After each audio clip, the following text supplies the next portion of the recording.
Mr. Hutchinson. Well, good morning, everybody. So I'm going to start off with a serious question today, and this is going to be kind of the point of the chapel today for all of you. But the question is this: will your life matter?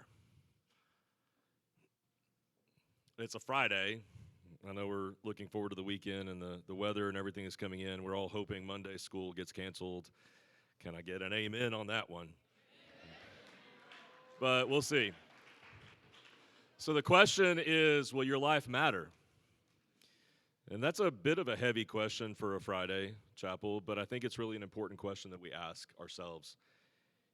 Now, there's a lot of different ways that people out there in the world will answer that question.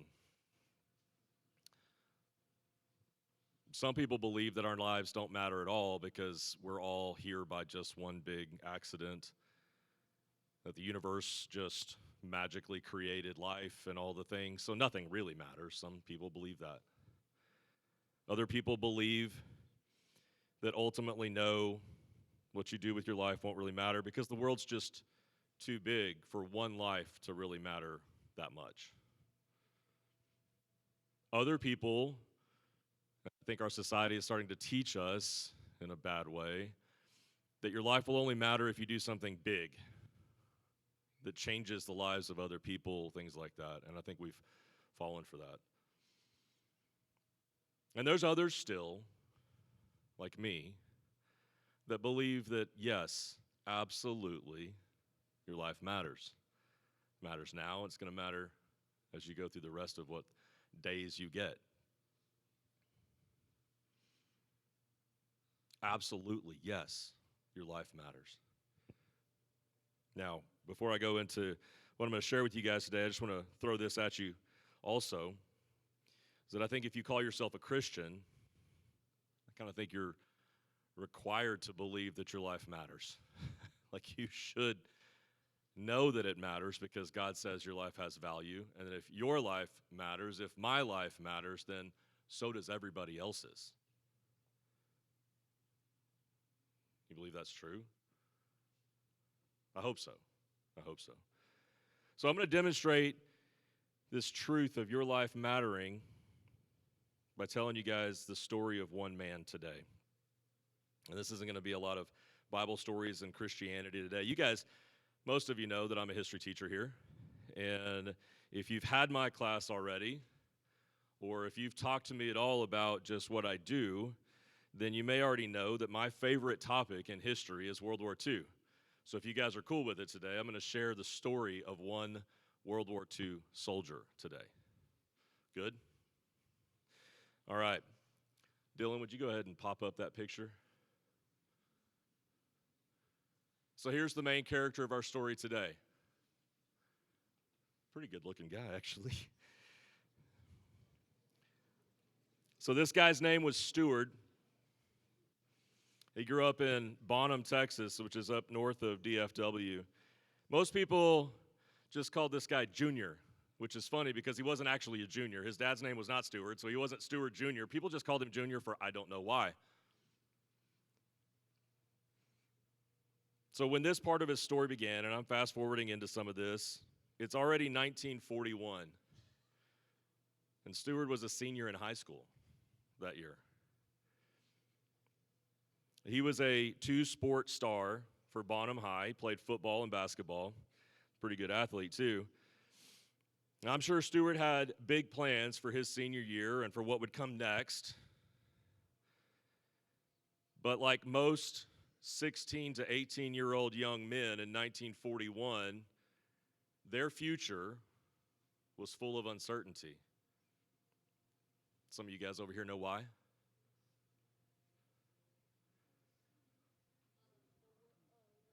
World War II was already raging, that's right. Now, Stewart was actually born in 1925, April 1925, so his senior year, second semester, he was only 16 years old. So young as a senior, turned 17 in April, just before graduation time. So in 1939, World War II starts. By 1941, Europe is completely in a raging war, though the United States hadn't actually gotten involved yet. That would change on December 7th, 1941, midway through Stewart's senior year of high school, when Japan bombed Pearl Harbor. And like those teenage men, like Stewart, hundreds of thousands of them here in our country would have been questioning, what does this mean for my future? More uncertainty. So as Stewart was working through the second half of his senior year, questioning what the future of his life looked like, the future of our country even, he knew two things for certain. He knew he loved playing sports, and he was pretty good at it. And two, graduating at the end of that year, 1942, probably meant going off to war at 17 years old. So Stewart made a decision, like probably many young men did at the time period. Maybe not the best decision, but it worked out in his favor, sort of. Stewart intentionally failed a class during his second semester of his senior year. And back then, failing one class meant you repeated the entire year the next year. And that's exactly what he did. So he knows he loves sports. He knows he doesn't really want to go to war at 17. So fail a class, bazinga. He gets to play sports for another year. He ends up being class president his second senior year, and then graduates in 1943. Now, I don't recommend trying that approach here necessarily, seniors, to avoid putting off your future. It doesn't work the same way anymore. And it only worked for a little while for him, right? This might seem like kind of a brilliant maneuver for him, but it only delayed the inevitable for Stewart, because the next year he graduates in 1943. He ends up getting drafted in the United States Army. He gets shipped off to boot camp at Camp Walters. And then in late 1943, 1944, sometime in that time period, early the next year, 44, he gets shipped off to Europe to go join the fight against Hitler in World War II. Now, Stewart was fortunate that his time entry into World War II, to the United States Army, he was fortunate to miss the worst of the early phases of what was happening in Europe. I don't know if you guys know your history well enough. Some of you are going to learn some of it about this in a few weeks, actually, in my class. In June 1944, the United States staged a massive invasion into France to try to go take France back from German control.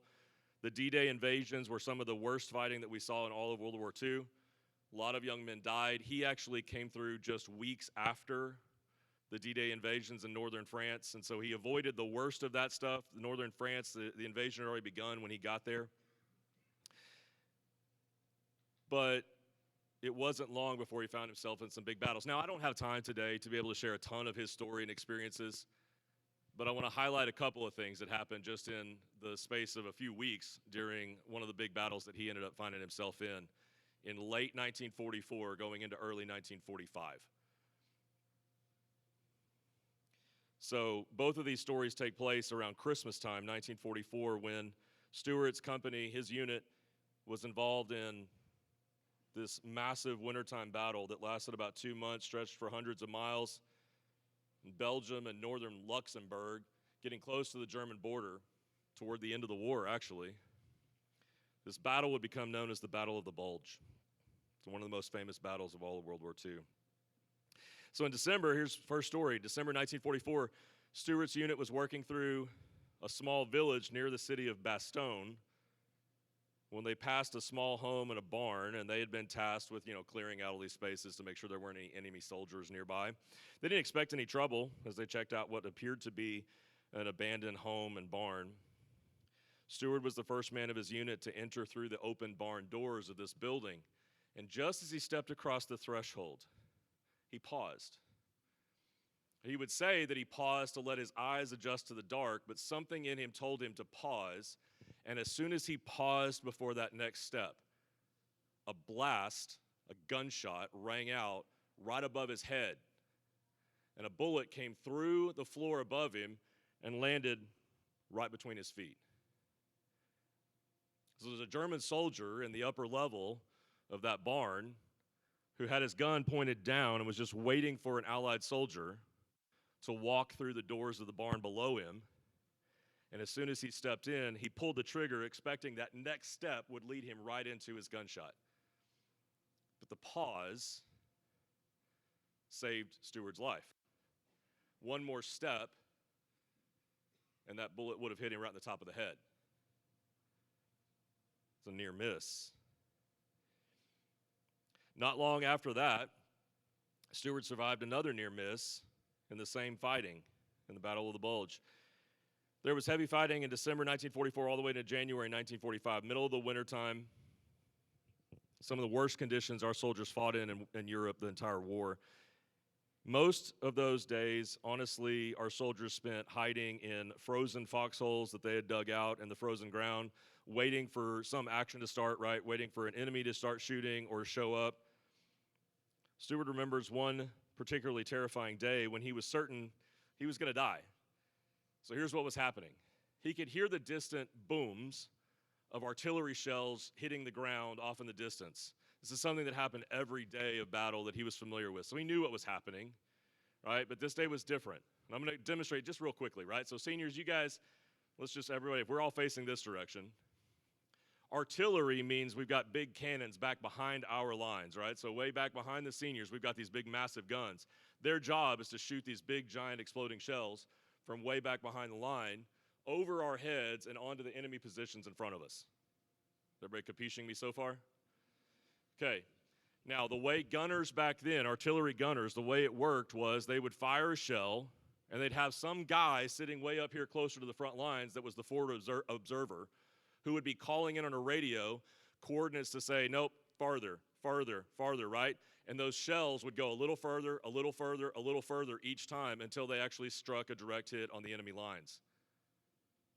But something was wrong today. On that day, as Stewart is watching the explosions off in the distance, he has a sickening awareness all of a sudden. That rather than the shells coming over his head and landing further away with each shot, they're actually walking one step closer to him each time they explode. Either the forward observer had messed up his job, or they hadn't properly relayed Stewart's company's position, and so the artillery guys way, way back behind his lines were targeting the wrong spot. Stewart knew exactly what this meant. It meant that those shells would keep coming closer and closer to him until inevitably they landed right on his position. He'd seen it happen. He knew that's exactly what the artillery gunner was doing. It just wasn't working out in their favor.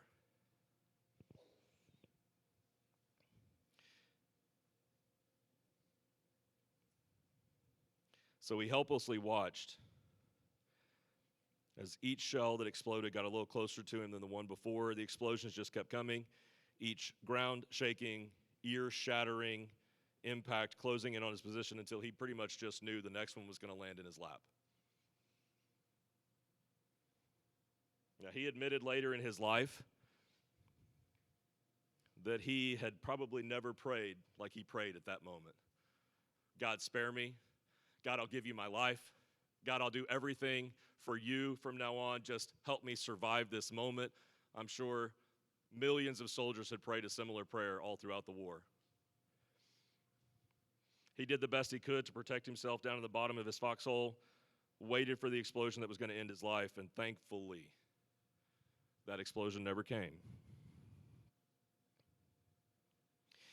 His war experience was like that. Now, in most ways, his war experience was similar to thousands of other young men who were fighting in Europe and fighting across the Pacific as well. He suffered through exhausting marches from one battle site to the next. He ate cold rations, wondered if his supplies were going to run out. He did his best to sleep through long, freezing nights in a frozen hole next to his buddies. He survived near misses in battle. He prayed to God that he'd make it home in one piece. He watched some of his buddies die. He constantly wondered when his time would come. He had to deal with the idea that he was shooting at and killing other men, other human beings. and that weighed heavily on him as well. Of course, when he had moments to himself, he, like so many soldiers, would have been dreaming about what the rest of their life is supposed to look like, about falling in love, about starting a family, about his future career. What would his legacy be like? The steward was lucky to make it home safely when a lot of young men weren't. And there's a reason his generation is referred to as the greatest generation after enduring such hardship and making a lot of sacrifice in their lives. So not long after returning home from war, he went on his first and only blind date. Guess it went out pretty well. He ended up marrying the young lady. He and his sweetheart, Marilyn, raised 5 children together, ran a successful business for 50 years until they retired in the early 1990s. In late 1998, they celebrated being married for 50 years. And unfortunately, in 1998, Stewart was also diagnosed with cancer in his esophagus.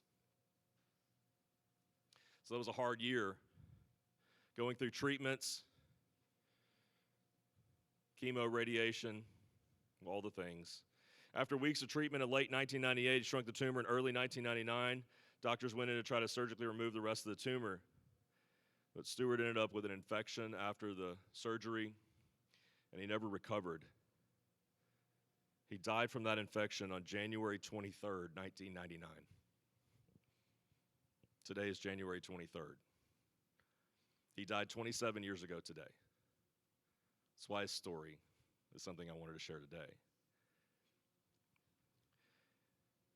So Stewart was a good man. He was proud of his service in World War II. He was a successful businessman for several decades after the war. He was a faithful member of a couple different church communities over the rest of his life. He volunteered several ministries and organizations. He was a Boy Scout troop leader for decades. He volunteered with the Lions Club late in his life. He was a caring, fun-loving father and grandfather. He didn't win any special medals in the war. He didn't invent some new contraption that changed people's lives. He didn't make a fortune and then leave it all to charity. He didn't do anything grand. Matter of fact, I'm not even sure how many people really remember his name still. So I ask you, did his life matter?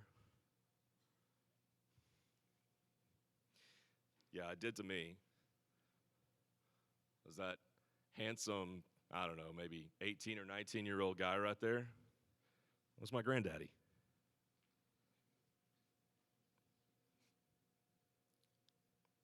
And he made a huge impact on who I am. I mean, just as simple as it gets, if he hadn't survived the war with some of those near misses, I wouldn't be here.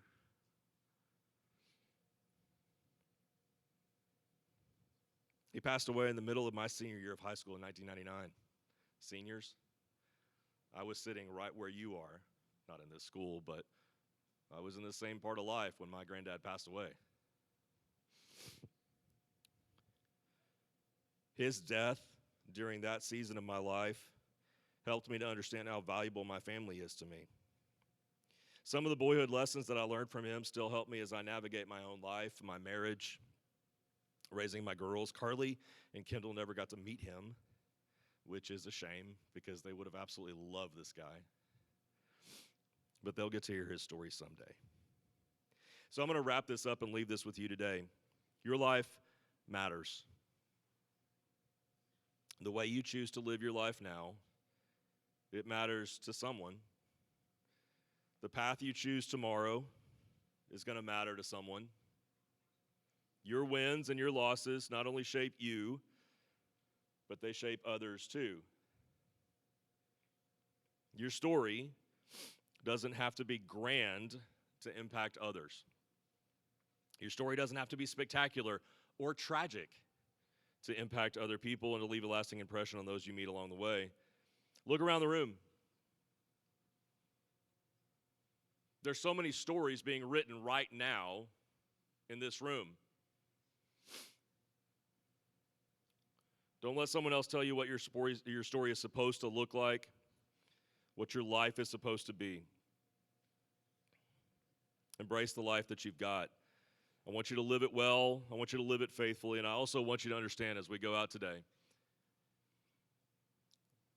That there was no accident that you're here at this time and in this place with these people. It's not an accident. That is by God's design. There's purpose there, there's meaning there, because your life matters. So I'm going to pray you out and then get you guys off to class.